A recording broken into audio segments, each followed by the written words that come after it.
Ngalan ng Ama, ng Anak at ng Espiritu Santo, Amen. sumainyo ang Panginoon. At sumaiyo rin.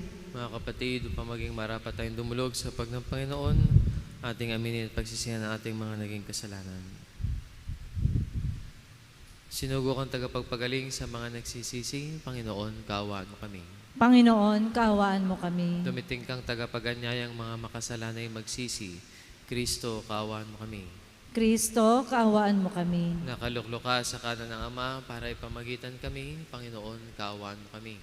Panginoon, kaawaan mo kami. Kaawaan tayo ng makapangyarihang Diyos, patawarin tayo sa ating mga kasalanan, at patubayan tayo sa buhay na walang hanggan. Amen. Manalangin tayo.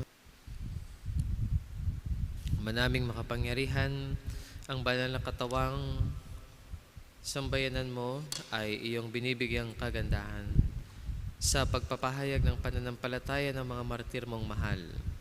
Ang ipinagdiriwang ngayong pagkatampok sa pagpapakasakit ni San Ignacio ang kadakilaan dito'y nakamit, ay magpalakas nawa ng aming loob palagi sa bawat saglit.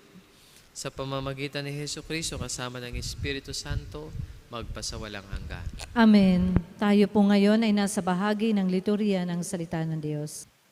Ang salita ng Diyos mula sa sulat ni Apostol San Pablo sa mga taga-Filipos. Mga kapatid, magkaisa kayong tumulad sa halimbawang ipinakita ko sa inyo. Kami ang gawin ninyong huwaran. Masdan ninyo ang lahat ng sumusugod sa mga halimbawang ito, tulad ng malimit kong sabihin sa inyo, at ngayoy luha ang inuulit ko. Marami ang namumuhay bilang mga kaaway ng krus ni Kristo. Kapahamakan ang kahihinatnan nila, sapagkat ang dinidiyos nila ay ang hilig ng kanilang katawan. Ikinararangal nila ang mga bagay na dapat sana nilang ikahiya, at ang pinag-uukulan lang nila ng pansin ay ang mga bagay na panlupa. Sa kabilang dako, ang langit ang tunay nating bayan. Mula rooy hinihintay nating may pananabik ang Panginoong Hesukristo, ang ating tagapagligtas. Pagdating ng araw na yaon, babaguhin niya ang ating katawang lupa at gagawing maluwalhati, tulad ng kanyang katawan, sa pamamagitan ng kapangyarihang ginamit niya sa pagpapasuko sa lahat ng bagay. Kaya nga, minamahal kong mga kapatid, aking kagalakan at karangalan, na lagi kong nasasabi kang makita uli, magpakatatag kayo sa inyong pamumuhay na nakaugnay sa Panginoon. Ang salita ng Diyos. Salamat sa Diyos. Salmong tugunan. Ang Diyos ang siyang nagligtas sa aking takot at sindak. Tayo pong lahat. Ang Diyos ang siyang nagligtas sa aking takot at sindak.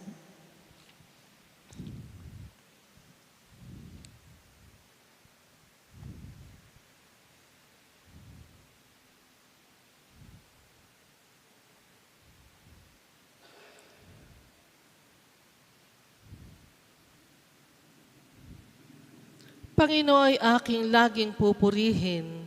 Sa pasasalamat, hindi ako titigil. Aking pupurihin kanyang mga gawa. Kayong naaapi, makinig, matuwa.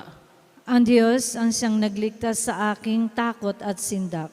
Ang pagkadakila niya ay ihayag, at ang ngalan niya ay purihin ng lahat. Ang aking dalangi, dininig ng Diyos, na wala sa akin ang lahat kong takot. Ang Diyos ang siyang nagligtas sa aking takot at sindak. Nagalak ang aping umaasa sa Kanya, pagkat di nabigo ang pag-asa nila.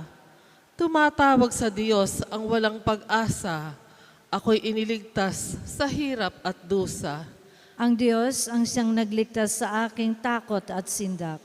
Anghel yaong bantay sa may takot sa Diyos. Sa mga panganib, sila'y kinukupkop. Ang galit ng poon, hanaping manikap. Yaong nagtiwala sa Kanya't nagligtas ay maituturing na taong mapalad. Ang Diyos ang siyang nagligtas sa aking takot at sindak. Tayo po ay magbigay galang sa mabuting balita ng Panginoon.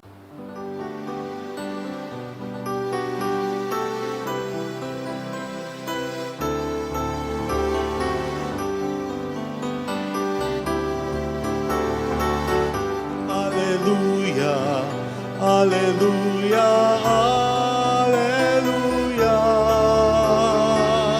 hallelujah, hallelujah, hallelujah, hallelujah.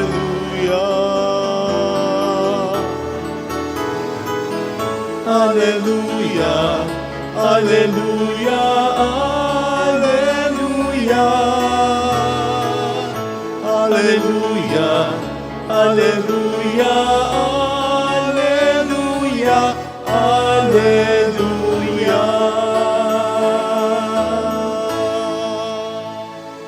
Sumainyo ang Panginoon. At sumaiyo rin. Ang mabuting balita ng Panginoon ayon kay San Lucas. Papuri sa iyo, Panginoon. Nung panahong yon, pagkatapos magsalita ni Jesus, siya'y inanyayahan ng isang pariseo upang kumain. Kaya't pumunta siya sa bahay nito. Pagdulog sa hapag, nagtaka ang pariseo nang makita niyang kumain si Jesus nang hindi muna naghugas ng kamay. Sinabi sa kanya ng Panginoon, "Kayong mga pariseo, hinuhugasan ninyo ang labas ng tasa at ng pinggan. Ngunit ang loob ninyo'y punong-puno ng kasakiman at kasamaan. Mga hangal, hindi ba't ang may likha ng labas, ang siya ring may likha ng loob? Ngunit ipamahagi muna ninyo sa mga dukha ang mga laman ng mga sisidlan, at magiging malinis ang lahat ng bagay para sa inyo." Ang mabuting balita ng Panginoon. Pinupuri ka namin, Panginoong Heso Kristo.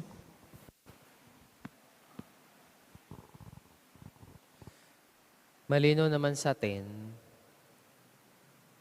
ang kahalagahan ng malinaw na pagkakaiba ng panloob at panlabas.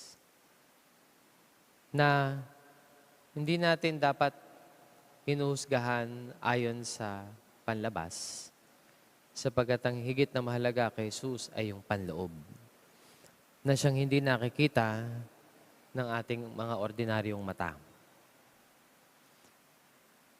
Ang nais ko lang ipunto sa Ebanghelyo, kung mahalaga maging ang kalooban, at sa dinami-dami ng pwedeng maging halimbawa, ang ginamit ni Jesus ay ang pagpapamahagi sa mga dukha.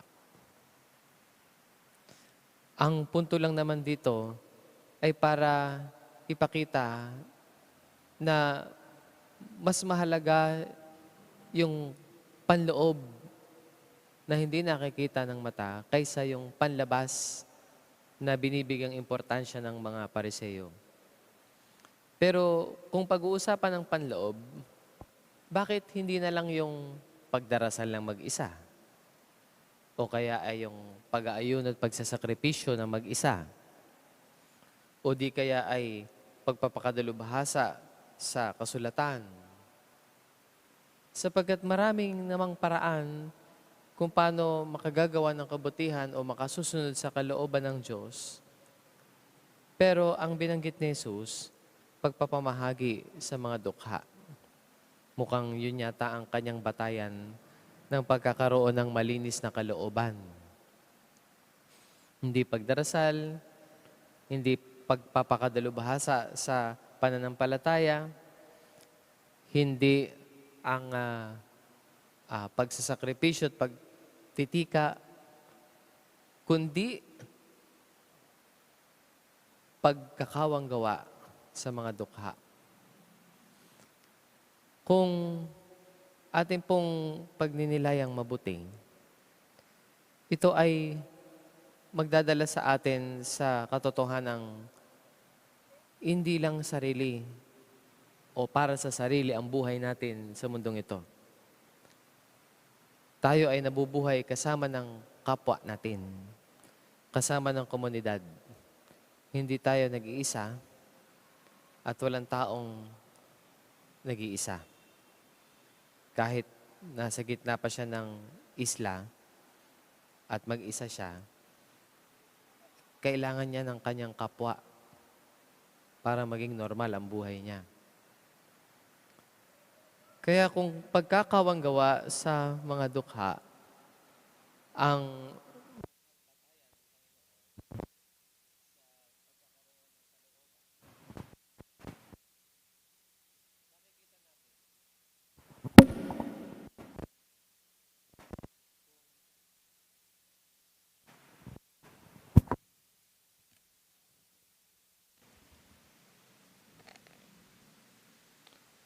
kung pagkakawang gawa sa mga dukha, ang batayan ng Panginoon sa pagkakaroon ng malinis na kalooban at hindi yung pananalangin lang o pagsasakripisyo lang o pagpapalalim lang ng pananampalataya, makikita nating binibigyan din ni Jesus ang buhay kasama ng kapwa.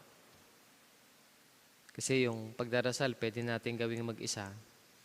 Yung pagsasakripisyo, pwede natin gawing mag-isa. Pagpapakadalubhasa, pwedeng gawing mag-isa. Pero yung pagkakawang gawa sa mga dukha, hindi ka nag-iisa dyan sapagkat mayroong ibang tao. Meron kang tinutulungan. Sa isang kumpletong larawan, meron kang kasama. Hindi ka nag-iisa. Sapagkat marahil yun ang nais ipaalala sa atin ni Jesus. Kabilang tayo sa isang komunidad, meron tayong kasama, meron tayong kapwa. Kung tutuusin po, yan ang sa simpleng paraan ay hinihikayat ng sinodo. Pinapaalala na hindi nag-iisa ang simbahan, maraming iba't ibang suliranin, maraming iba't ibang tao na nangangailangan ng kalinga, ng pag-unawa, ng pagbabahagi. Kaya kung gagawin natin na maging kabilang ang kapwa sa buhay natin, magkakaroon tayo ng dahilan para maging malinis ang kalooban natin. Kaya maglinis man tayo ng kalooban, hindi dahil ginagawa natin ito mag-isa, kundi dahil sa kapwa at komunidad na kinabibilangan natin, nagkakaroon tayo ng pagkakataong maglinis at magdalisay ng sarili. Kaya yun ang patuloy nating pagsumikapan. Pagsumikapan po nating maging bahagi tayo ng ating kapwa, maging bahagi nila tayo, at sa gayon, magawa nating maglinis ng ating kalooban sa mata ng Diyos.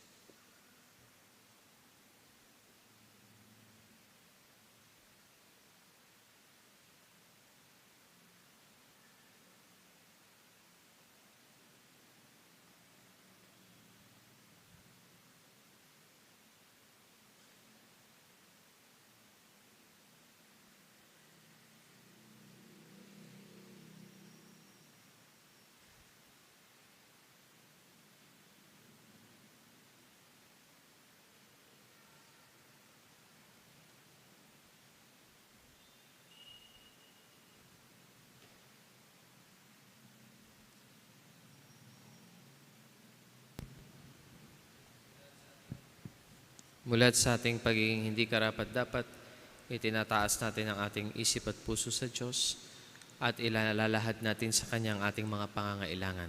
Panginoon, dinggin mo ang aming panalangin. Panginoon, dinggin mo ang aming panalangin.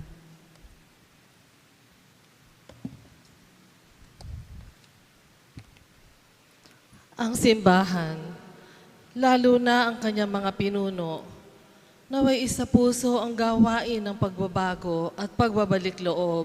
Manalangin tayo sa Panginoon. Panginoon, dinggin mo ang aming panalangin. Ang mga opisyal ng gobyerno, naway magpakita ng tunay na malasakit para sa katarungan dangal at pagkakaisa.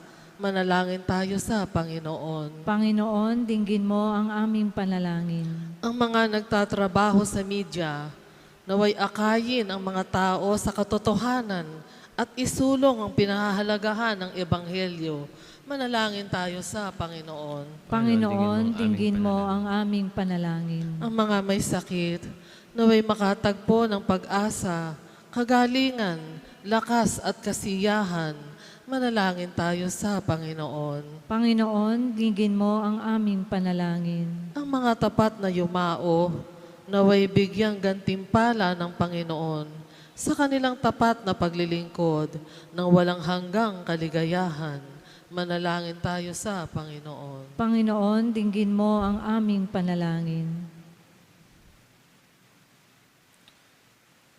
Ama naming Diyos, tulungan mo kaming ibigin at paglingkuran ka sa Espiritu at katotohanan sa pamamagitan ni Kristo na aming daan. Hiniling namin ito sa pamamagitan niya na aming Panginoon. Amen. Nasa bahagi na po tayo ng pagdiriwang ng liturya ng Eukaristiya.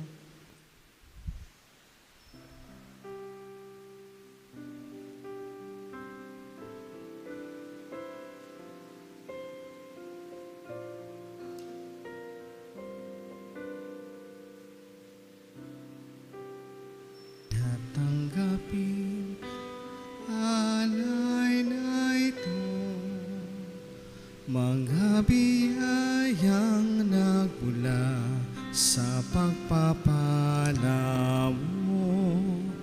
Tanda ng bawat pusong pagkatilibig mo, ngayoy nananali, nagmamahal sa'yo.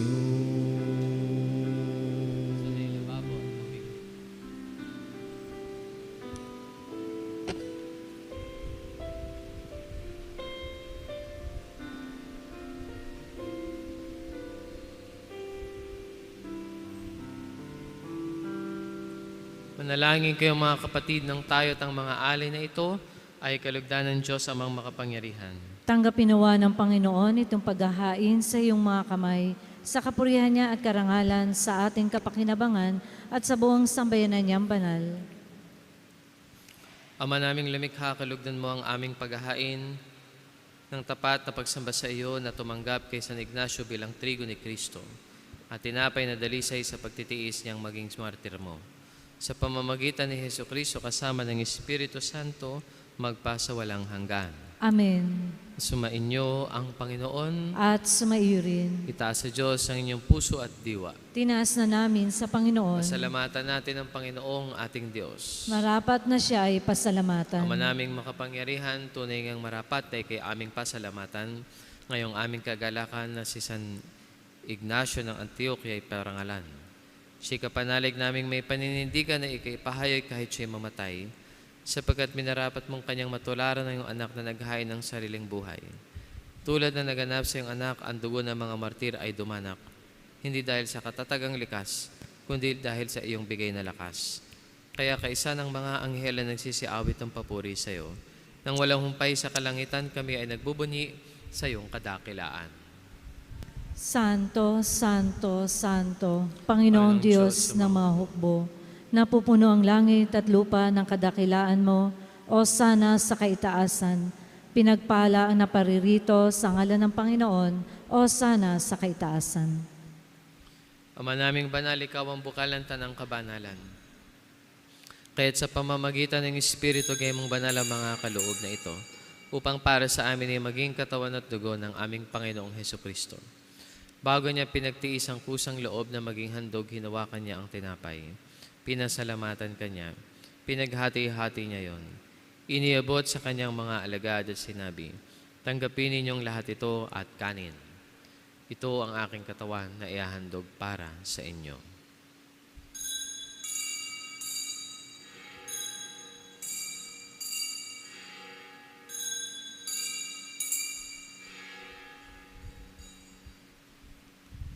Gayun din naman, nang matapos ang hapunan, hinawakan niya ang kalis, muli kanyang pinasalamatan, iniabot niya ang kalis sa kanyang mga alagad at sinabi, tanggapin ninyong lahat ito at inumin.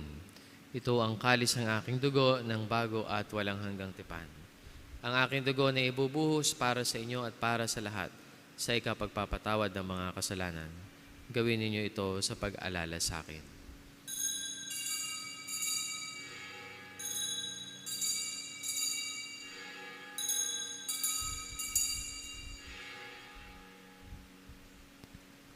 Ang misteryo ng pananampalataya. Si Kristo ay namatay, si Kristo ay nabuhay, si Kristo ay babalik sa wakas ng panahon. Ang mga ginagawa namin ngayon ng pag-alala sa pagkamatay at muling pagkabuhay ng iyong anak.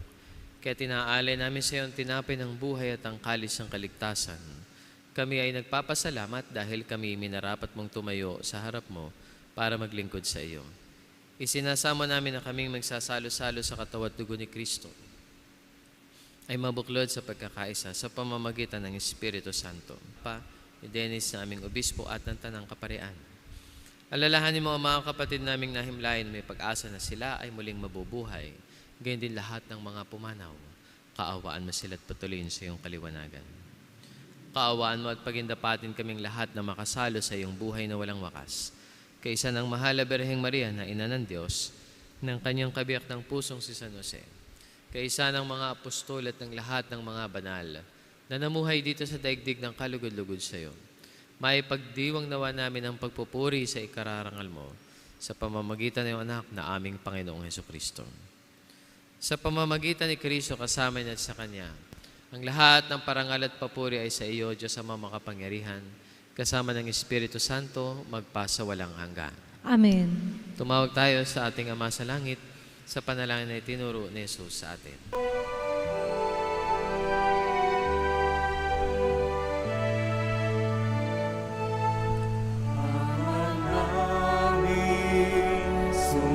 Sumasalangit ka, sambahin ang ngalan mo, mapasa amin ang kaharian mo, sundin ang loob mo.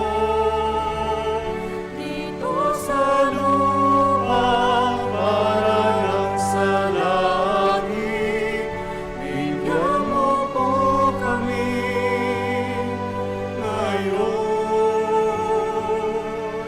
ng aming kakanin sa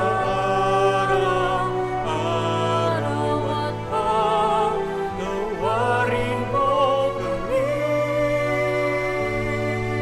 sa aming mga sala para na pagpapatawad namin sa nagkakasala sa amin. At huwag mo kaming ipahintulot sa gusto, at iadya mo kami sa lahat ng masama.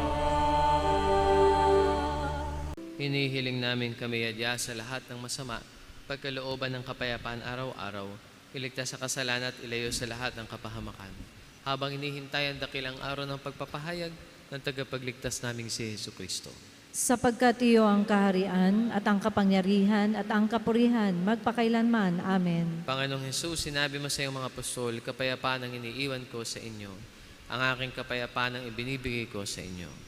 Tungayan mo ang aming pananampalataya, huwag ang aming pagkakasala.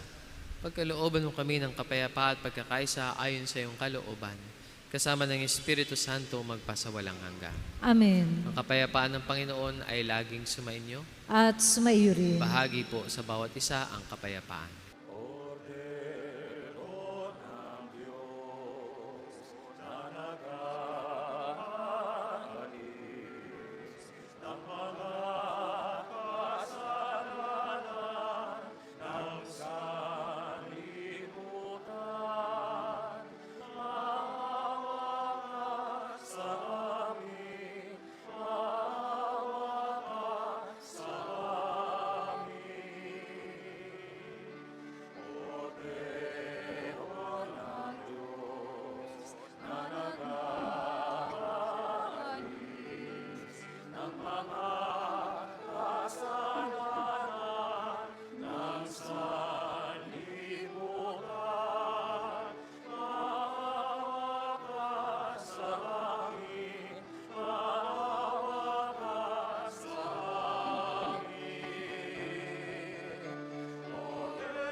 Ito ang kordero ng Diyos, ito ang nag-aalis ng mga kasalanan ng sanlibutan.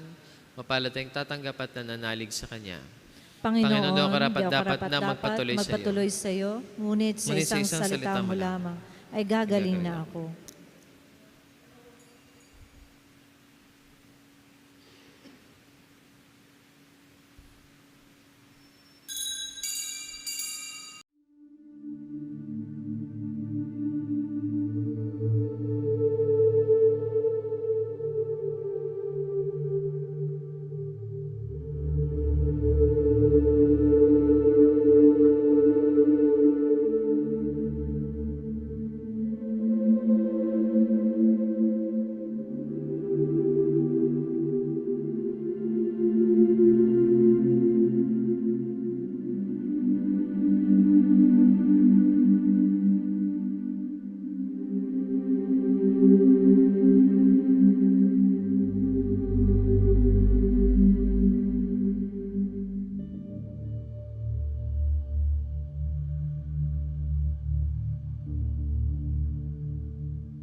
Manalangin tayo.